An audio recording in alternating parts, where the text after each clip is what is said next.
My name is Adrienne Smith. I am a local of Sykesville, although I grew up in Frederick County.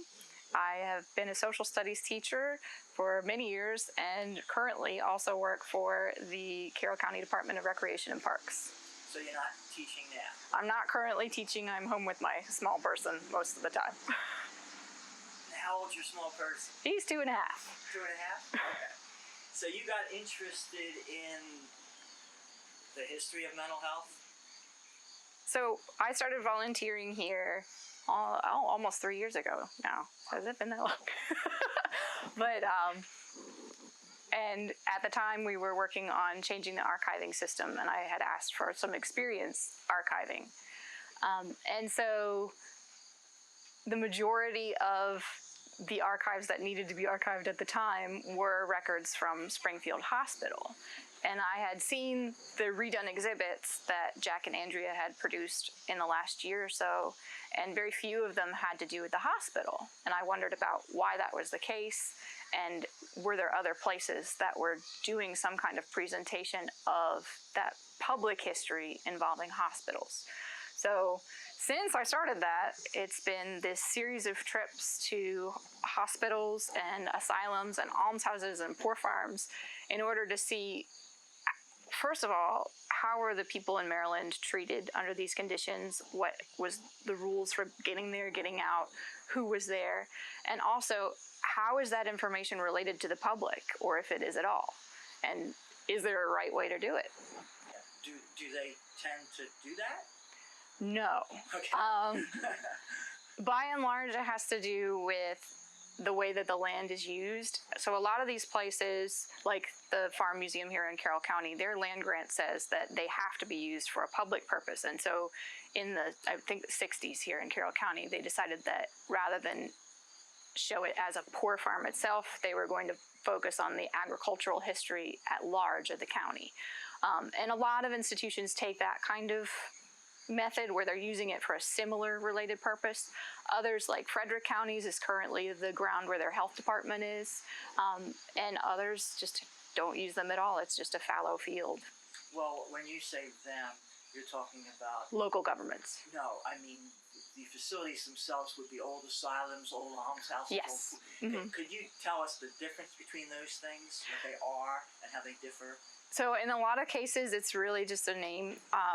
Different times, different places are called different things, and the names change over time. But in general, a poorhouse or an almshouse was somewhere where widows and orphans and the poor and the disabled and the mentally ill could end up, one of several places. Now, typically, especially early in Maryland's history, they would really try to place you with either a relative or a member of the community, and sometimes that would be a judge or like a parish leader or something like that.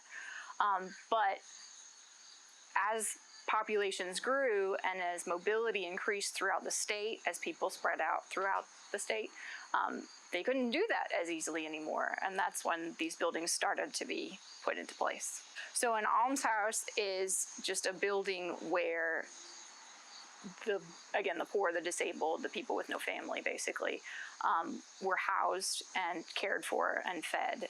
Usually in Maryland, at least in early, up to about the 1850s, for short periods of time.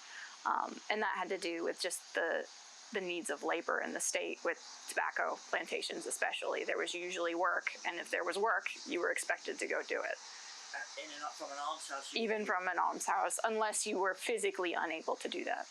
Not every county had one, and of course Maryland's counties sort of shift lines and break apart over time, but most of them did have some kind of poorhouse.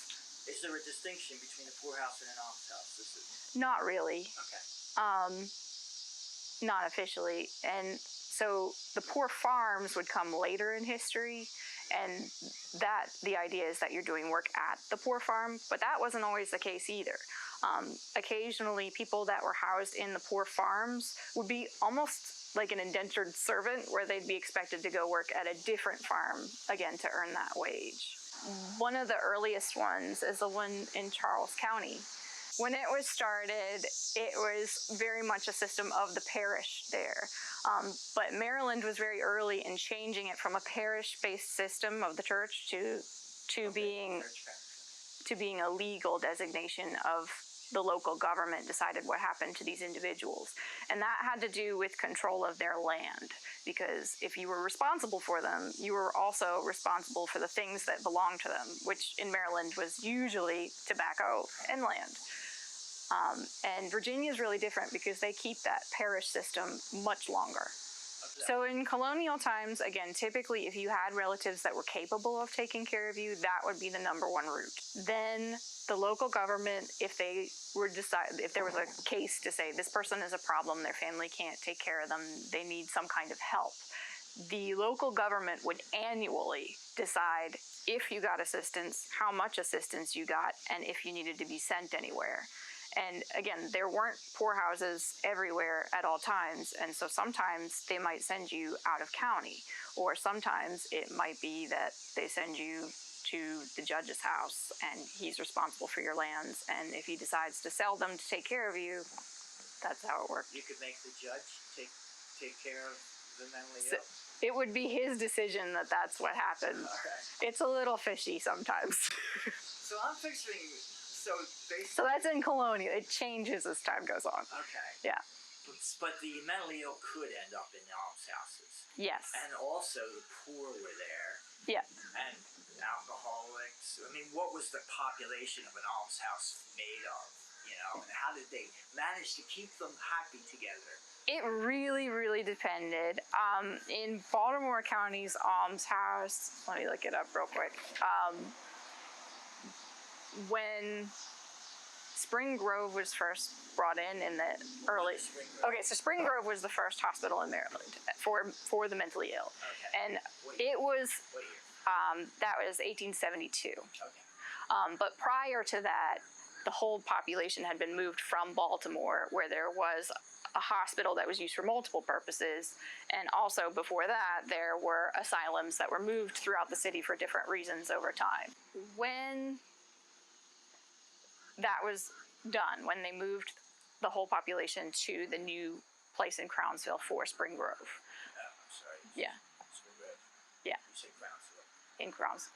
In Catonsville. Yes. So Spring Grove is in Spring Grove in Catonsville in 1872. They brought all the patients that had been in the hospital in Baltimore, and when they did that, at the time, the majority of patients were addicts. And by that, they meant mostly alcoholics. But also, I mean, you think about the Civil War, there was a lot of opiate addicts as well. And that's sort of unusual too, because the private institutions, of which there were many in the area, would not take alcoholics. They would not take the very old who had long-term illnesses, and they wouldn't take anybody that they considered incurable, which fell under a number of different things. What would happen to them? They would have to go to these public hospitals. They didn't have a choice. Public or private? The public hospitals, so like Spring Grove. Okay. I got a little confused. So there were private hospitals, Right. too. Were they abundant? Were they much nicer? There were quite a few. Most of them are very small, like 6 to 8 patients at a time. Okay. And they were not all the mentally ill. They were usually a lot of older people, and until they came up with the schools for the disabled, as far as like people that we would now consider having Down syndrome and that sort of thing, there was a point where they changed that to be its own system. There's this whole trend of segregation. So in mental health history, you have, first they segregate the criminals from the not criminals within the facilities. And then they separate by color. And then they separate by class. And as you get even later, it has to do with immigration status as well in all facilities throughout Maryland. And that was a progression over time. It took some time to get to that. And I mean, that you see that in the progression from almshouses, where everyone with any kind of problem were grouped together, to, oh, we need to separate the sane from the insane, and the criminally insane need their own place.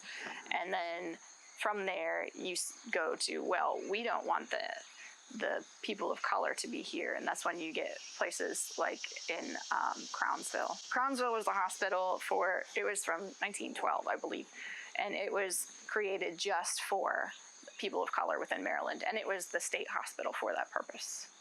Okay. So Maryland would end up having Spring Grove Asylum in Catonsville, and then Springfield here in Sykesville, and they were both white hospitals, although Spring Grove for a time occasionally took people of color. Springfield never did. And then when Crownsville was built, all the African American patients in the state were sent there. Before that, were they in Spring Grove mostly? It depended. A large majority of them from this area were either sent to Bayview Asylum, which was in Baltimore, or just north of it. And then quite a few were also sent to Montview in Frederick County. So there was Bayview and Montview. Were the ones that mostly people from this area would have been sent to. And those were both asylums? They were both asylums, but again, in name, they happened to be a hub for people with mental illness, but that wasn't the only kind of people that were there. Okay. In the very beginning, say the 1700s, it was all family or almshouses and poorhouses. Right. And the asylum system grew out of that. Right. By after the Civil War, would that be when things started to move toward that? So, Okay, so it seems to me that we had almshouses for over 100 years. right. It sounds like such a terrible system. I mean, it isn't. I mean, the basic idea was that there was no state control of people with any sort of problems at that time. We were still figuring out how that was going to work. And in the 1820s, there was this big change in medicine. There was this big change in government. There were all these social things going on that created a need for change. And so because of lack of knowledge on how to treat these people, in a lot of ways it just ended up, well, we need to put these people somewhere where they will be out of the way. And I mean, it sounds absolutely awful, but that is what they thought was the best thing to do. So there was no effort to rehabilitate them in any way? No, they just housed them because there were no known treatments. You wouldn't have neurologists and psychologists until the 1770s, 80s. It was a really long time coming. Now, when you got those guys, were they any good? The early, so let me ask you this. When did psychiatry or psychology become something? You know what I mean? Or was it just something the doctor did on the side? Like, did people study this in the 1800s? Or? Okay, so University of Maryland, what would become University of Maryland, began as the College of Medicine in Maryland in 1807. And they became known as the best place to get a doctor locally for mental health. And Maryland ended up being really cutting edge as far as their treatment of patients. Like, unlike other places, they stopped whipping people and chaining them to walls, although there are reports that continued sometimes. They changed people to walls back in the old days? They did. In the almshouses? Yes. Oh, my. And when did doctors actually start doing something better than that? There was. Didn't take much. So again, a lot of things changed in the 1870s, and a lot of that was as a result of the Civil War. I mean, think about it. You have a lot of people coming back that have PTSD, which they didn't recognize at the time, and other sorts of conditions based from injuries and other sorts of things as well. And so that, I think, really got the ball rolling as far as we have this huge population that needs help from some kind of mental trauma, not just like what you think of as typical insanity. So if you can generalize it that way. So a lot of people came back from the Civil War with problems of a mental sort. They were Right, and so the government had its own hospitals for that sort of. Federal government. Federal government did in Washington, and they could ask for sort of a stipend to go to other hospitals, but I have not seen that happen very often. Almost all the time, they either don't go at all or they go to the federal hospitals. So the census reported, on the census, they'll say who is in the institutions, whether or not they were Civil War veterans. What census, like 1870 or 1880? 1880. Well, I think they did it 1870 and 1880, I think. And what, was there a proportionally large number of veterans, you know, compared to the rest of the population of the hospitals where they went? What do you mean? No, there were very few. Or is this just they went to these places for the veterans, is what you're saying? That's what I'm saying. Okay, Yeah. okay. If they went at all. Again, that's in Washington, so I haven't really looked into that too much yet. We'll get there. So as far as Carroll County, let's go through what happened in Carroll County. Okay, so again, in the 1820s, that's when you see a lot of flip from we need these people in poor houses to these people need to be working. And it even goes back to like biblical concepts. Like there's a chapter of Thessalonians that says, "For even when we are with you, we give you this rule: if a man will not work, he shall not eat." And people were super religious and into that concept, and there was a whole bunch of political things going on having to do with restoring morality and mostly getting rid of immigrants and people that were different. And so they really embraced that idea of, oh yeah, if these people can work, they should be working. And that's when you see a lot of changes in the direction of these poor houses into working facilities. You have the story of Dorothea Dix, too, in going into the almshouses where she pretended to be insane and reported on the conditions there, and that spread like mudslinging through all kinds of newspapers at the time. And in the 1840s, she actually came to Baltimore and said, you know, the conditions here in your poorhouses is abysmal, and you need to change it. Dorothea Dix. Yeah. So she was a reformer? She was a reformer, yeah. That really, and she worked a lot with the Shepherd Pratt Institute, which is one of the larger private hospitals for mental patients. And was that public? It was private. And how did you get in there? What do you mean? Well, You had to have money? you had to have money, yeah. Okay. And what kind And again, they wouldn't accept all patients. It was mostly just people that were considered curable. So women who were depressed is a large part of their population. But so Dorothea Dix went into Baltimore into the public place. Yes, right? and she said that Maryland as a state needed to make a change. And what came of that? So it was very slow in coming, but eventually, by the time you get to the later part of the 1800s, about 1870 or so, Maryland forms a Board of Health, finally, and they're super late in doing that compared to Pennsylvania and Virginia and other places around here. And with that, they create a distinction that Maryland will be responsible for the protection of the community, and they considered that to include people with mental illness. So the Board of Health was not strictly dedicated to mental illness? No, it covered everything, but this was the first time that any sort of health institution had said in Maryland that, okay, well, we're responsible for these people, not just the local groups, because the poorhouses and the almshouses and the working farms were all county funded and county run. So we're sitting here in the gatehouse of Springfield Hospital. What was the sequence of events that led to the development of Springfield? Why did they need another hospital? Okay, so throughout the 1800s, again, you have the influence of Dorothea Dix and public reformers, and especially politicians, involved in making choices over what is going to happen to the healthcare system in Maryland in regard to mental illness. So again, in the 1870s, Maryland decides, okay, we're responsible for people with mental illness.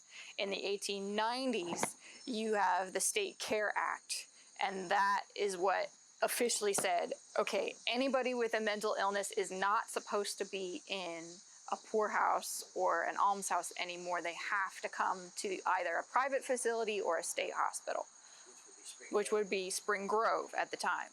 So that shift was a big problem because it was already overcrowded. Already? Yes. And so that was sort of the final drop in the bucket as far as physically for that facility. They already had known in the 1870s that it really needed a larger facility or a second facility for the state of Maryland. The problem was that up to that time, Montview Asylum in Frederick County had been receiving sort of all of the overflow from Spring Grove. And for each patient that was sent there, Frederick County received a stipend from the state to take care of them. So when they felt that they needed the second institution, when it was voted upon, all of the counties in Maryland said, yeah, that's a great idea, let's do it, except for Frederick County, because they were going to lose money. And so, again, the hospitals are run by the government of Maryland, the whole state. The superintendents of those facilities are appointed by the governor. The governor is the only one that receives the reports of those superintendents. And so there's this huge political motivation behind not only where they're put, but the money that goes with it and the jobs that go with it as far as placing a new institution. And Frank Brown said, well, I have this lovely piece of land. Well, yeah. So Frank Brown was the governor. Yes. Okay. Now, do you think there was some corruption involved there? Because I noticed that what Springfield did meet all their... Yes, so it met their physical requirements in that it was less than a day's journey from Spring Grove, so they could transfer patients. It was along the railroad line, and it was near to Baltimore, which was really important because at the time, that's where the majority of patients were coming from. It's hard to say, because, you know, we're not in the room where it happened, as they say. So, but it definitely was a PR move, I would say. I mean, why it was so unpopular when it was presented that even people in Westminster, which is not close to Sykesville, not really, were hugely against it being put here. So it was, okay, so what was Frank Brown's involvement again? I wasn't quite sure I got all that. So Frank Brown was from Sykesville, and he had several connections to land here, and as a political person, he saw the value of bringing in the jobs and the money that would come from the state in putting the hospital here, even though it was extremely unpopular locally. But again, the individual party systems felt that because of everything that had gone on with reforms processes and the bad press and the reports of the Lunacy Commission that showed these graphic images of horrible treatment in the almshouses where people were not supposed to be, and also in the hospitals themselves, he saw that allowing this second hospital to be built was not only a great move politically, because it's like, oh, well, he's giving up this thing that nobody wants to put, but he's going to put it in his backyard type of deal. So it was a huge boon for employment. But even before that, the facility itself was built in phases. And it's an enormous, I mean, I don't know if you're going to do like a drive-through or anything, but the facility itself is several groups of buildings that eventually became entirely self-contained. And so each of those buildings was a source of employment in itself, in just the creating of it and the plumbing and the electricity. It was one of the first areas in the town that had the phone system, and they put in a railroad line to go out to it as well. So you had all of the employment and money that comes from that, as far as it not costing Sykesville really anything. It was the state promoting that money. Now, I want to go back to treatment. So in the almshouses and the public institutions, was there any sort of treatment at all? Or was it just keeping them fed? So again, there really wasn't any treatment for a very long time for the mentally ill, even up to the creation. Really, when Springfield was built, that was when they were just starting to realize that physical therapy and exercise and that sort of thing in itself could be a treatment. But throughout history up to that point, they were looking for a physical cause of a mental illness. And of course, we know now that's not how it works, but they could treat a physical illness, whereas they didn't know anything about how to treat a mental problem. they, I guess, talk therapy and that type of thing. Didn't exist. Yeah, No, that's way later. No drugs, no. Not really. I mean, you have to remember too that even anesthesia was the 1840s, so that was still relatively new in itself. And there are records in Springfield of sort of sedating people and that sort of thing as well. But I mean, in general, when the hospital first opened, they were very much all about the let's not beat people and chain people up. That guy, the first superintendent, Rowe. Yeah, he came directly from Spring Grove. He had been the superintendent there prior. Okay, and what was his approach? So he also was a firm believer in the whole open system. They called it a cottage system. And Spring Grove is set up a little bit different than Springfield, but it's... Did they practice the open cottage They system? tried to, Okay. but in the term of Roe, they did have to install a fence because there was a problem with, if you don't have locks on the doors, people did escape. So that was a problem. Springfield never did that. They just left it open. And that probably has more to do with it being a much more rural community here than in Spring Grove. So you're saying there was no restraints? No restraints. No bars? No bars, no locks on doors, and that was really revolutionary at the time that Springfield was created. It was based off of some Scottish models where they'd had a lot of success in private hospitals.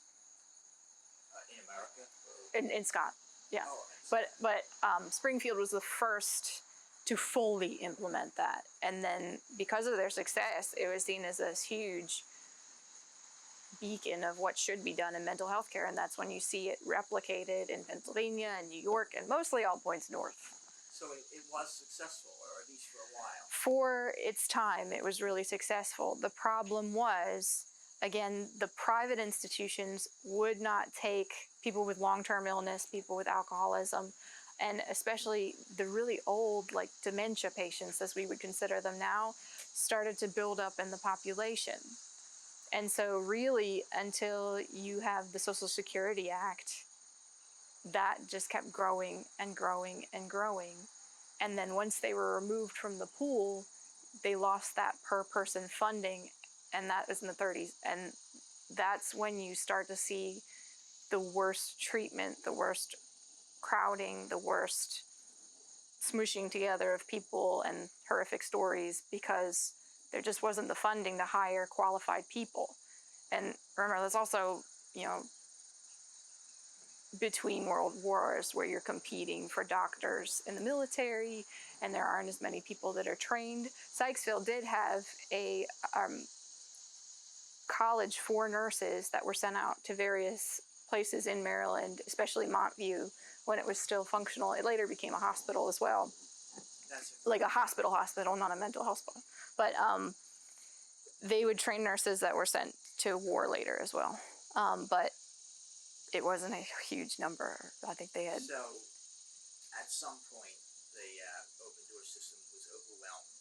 It was just overwhelmed by mostly the elderly.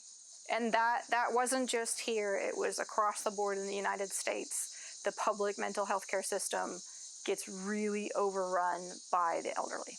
Well, say around 1910 or so, what kind of people would be in Springfield? What would be their problems? Syphilis was a huge one, which they didn't understand at the time that's what that was. They called it general paralysis of the insane. General paralysis? Insane. And in most of the estimates for the state, it was around 20% of the hospital system here was patients with that diagnosis in the mental health care industry. What was the diagnosis? General paralysis of the insane. Because in the later stages of syphilis, it causes different manifestations of paralysis. Did a lot of alcoholism? Alcoholics? Periodically, again, for, I guess, common social reasons, that was considered a long-term illness. People did check themselves in and out of facilities fairly often. I know you had asked earlier, well, how did you get out of these places? A lot of patients in the record books are marked as cured with no explanation at all and then reappear. And so It's a little bit hard to say because the records are very hard to find. In the cases where they were in the almshouses first, like here at the Poor Farm, you see a lot of bouncing back and forth between Springfield and the Poor Farm. And the only source of the records are the court records for Westminster as to why these people were put where, because although the Poor Farm was supposed to have kept records, they really didn't. And that was very common as far as the almshouses in general, as the records are just terrible. And I mean, now a lot of them are missing anyway, but at the time, the government commission sent to inspector, like, there are no records here. Yeah. Sykesville tended to get the worst of the worst patients as far as, again, their concept of what's incurable. It tended to be a lot of the really difficult patients. It tended to be a lot of the long-term dementia patients. And that just, it's how it was. So they stayed here. They stayed here. Most of them here didn't leave. Again, so Springfield is this huge campus. They started with just a men's ward. And again, they never took people of color here, ever. And so they started with just the men's ward, and then they started a women's and epileptic ward, which later would become separated, but at the beginning they were the same. And again, that goes back to that whole division system that I talked about earlier, where first we're going to take apart just the criminals, and then we're going to take just the people of color. And they felt it was really important morally that the men and women be very separate. And when you look at the reports of the almshouses, especially right before Springfield comes into play, you'll see a lot of comments about what a bad job they do of separating men and women. Oh, even in the almshouses? Yeah. And again, it was in a lot of cases, it's a space issue. Okay. So, but Springfield opened with fairly good intentions and open to a policy. Yeah, I mean, a lot of the mental health care history gets a really bad rap for sounding awful. But I mean, it's really important to understand that the people running these facilities were doing the best they could with the knowledge they had at the time. They didn't know that it was awful to do. I mean, again, it was a big change not to be beating people and chaining them to walls. So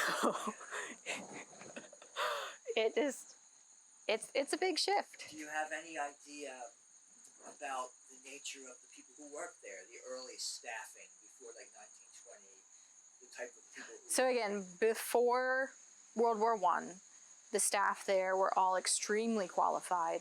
They all had to have not only training and education, but they also had on-staff education while they were at Springfield. And supposedly Springfield was one of the better places to gain that nursing experience. It was really important in the 19th century to have that hands-on practice as far as medical industries were concerned, because they didn't really do autopsy cadavers that often. It was very much sort of taboo. So like every now and then they'd do it if something nefarious was possible, but it was frowned upon. But what about the doctors themselves? Was there a large staff? Was it just a couple doctors who... Yeah. It depended. It's at different periods of time. Well, I'm still trying to talk about the first 20 years of Springfield. In the first 20 years of Springfield. They tend to be very qualified people. Again, that goes back to like what was going on as far as the transfer of individuals from Spring Grove to Springfield. So they had practical experience. And again, because mental health care was so new, that was probably the most valuable thing that they had. Spring Grove have a museum of some sort? So Spring Grove has a dedicated museum. They call it their alumni museum, and it is run by individuals who used to work at the facility. Most of them were not doctors. Most of them worked in more of a physical capacity with maintenance and that sort of thing. And so it's interesting because they have a very insider look of what was going on at the more recent points of history in the facility. But their museum touches on quite a few different aspects of the past, I guess, 100 and change years. So What do they have in there? what do they have? They have all kinds of original artifacts having to do with changes in mental health care. They have a bunch of things that are used in films these days for when they have movies and things that feature people with mental illness, or even sometimes horror movies. And I find that that's something that gets intertwined with this pretty often. Is people, when I go out to do this research, think either I'm doing it because it's entertaining, or they think I'm doing it for a ghost hunt every single time. And it's hard to swallow that it's like, no, I'm just trying to figure out historically what's going on here. So that's kind of interesting. So do they have like old torture type shackles and that kind of stuff? Or So again, straitjackets? at the time, they weren't considered torture. The old paraphernalia, the old equipment. They have quite a lot of that sort of thing, yes. Did you tell me they had a lot of teeth? Yes, so they have this special display there that's in the middle that's, again, with historically the view that they were looking for a physical cure to a physical problem, whereas really mental illness is not something that can be cured physically. One of the things they believed was that removing parts of you would cure the illness, and especially in the early 1900s, teeth were a big thing that they said, oh yeah, let's just take those out and it'll fix it. So they have this big display of that there. So these are they have a whole bunch of teeth from people who they were trying to fix by taking out their teeth. That is what they thought, and I mean, later once... How are the teeth displayed? Do they just have a bucket full of teeth? No, they have them on the table, and they have the implements and stuff. Okay. It was a little strange just because of the way that the rest of the museum is laid out, that one is so medical in nature. Okay. But the museum also features, there was a baseball rivalry of Springfield and Spring Grove, and even the private institutions like Shepherd Pratt, and they have a bunch of photographs and uniforms and things from the baseball teams of the doctors and faculty at these hospitals, which is kind of funny. They also feature a lot of the items that were made in these facilities. Again, Spring Grove and Springfield were built to be self-sufficient. And so a lot of them produced things, like we had the canning facility here. And at Spring Grove, they made coffins, they did different crafts and things that were sold, and throughout time manufactured a number of different things. I can't recall specifically, but so yeah. Have some of the patients' work. Patients' work, yeah, and even some of their artwork and stuff. And how is the atmosphere there?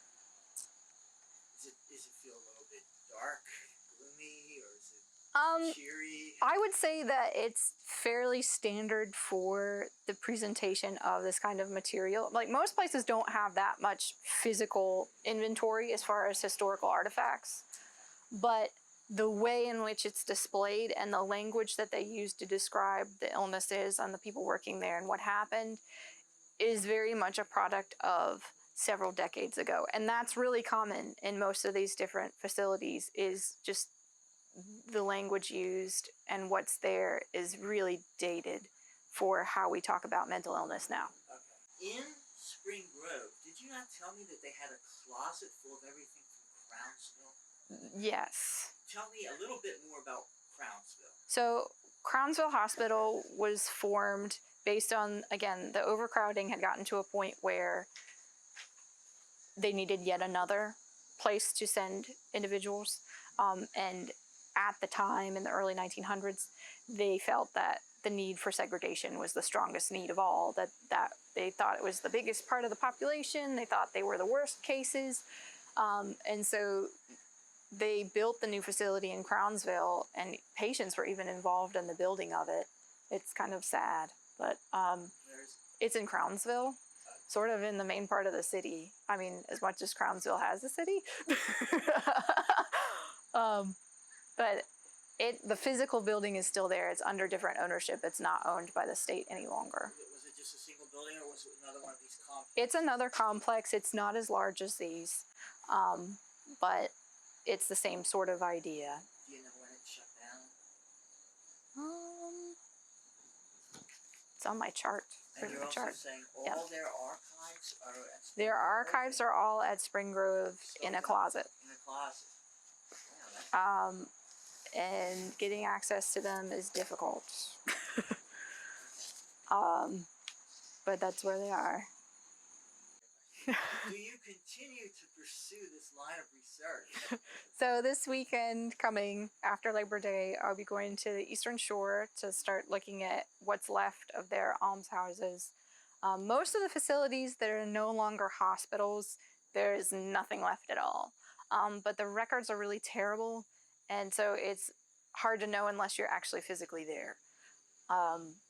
And it's local history, places like here at the Gatehouse, that are who seems to be carrying the brunt of the burden of displaying this information. Most of these places have sent their official records to the state archives, but the archives doesn't have them available for public view.